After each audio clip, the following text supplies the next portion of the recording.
और जब भी उनको भूख लगती तो वो मटके में अपनी पसंद की चीज डालकर चार बना लेते हैं और अपना पेट भर लेते। जंगल का राजा शेर बहुत ज्यादा परेशान हो जाता है। ओए बल्लू, एक बात मेरी समझ में नहीं आती। आजकल जानवर जंगल में घूमते नहीं दिखते। क्या सभी जानवर जंगल को छोड़कर चले गए? 2 दिनों से कोई भी शिकार हाथ नहीं लगा है। मेरी हालत बहुत खराब हो रही है। मैं खुद भी ये सब सोच रहा था शेरराज कि जंगल के जानवर बाहर क्यों नहीं निकलते। वही तो बल्लू, कम से कम अपना पेट भरने तो बाहर आए, तभी तो हमारा पेट भरेगा। जा बल्लू और देख कर आ कि सारे जंगल के जानवर कहाँ छुप गए। शेर की बात सुनकर भल्लू जाता है।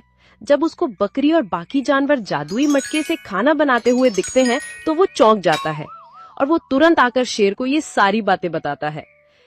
शेरराज, अब जंगल का कोई भी जानवर बाहर खाना ढूंढने के लिए नहीं आएगा। क्यों? अब क्या उनको भूख नहीं लगती?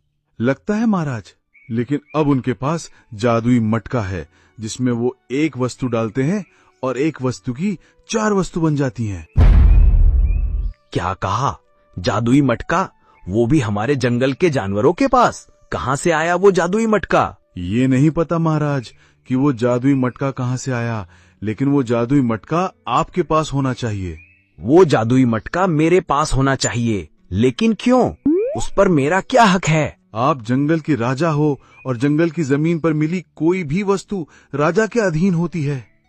सबसे पहले उस पर राजा का ही हक होता है, फिर हम उसमें एक जानवर डालकर 4 बना लेंगे। हाँ, तुम बिल्कुल सही कह रहे हो। वैसे भी उस मटके पर राजा का ही हक होना चाहिए और हम इस समय इस जंगल के राजा हैं।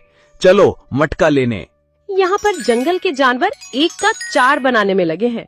तभी वहाँ पर शेर आ जाता है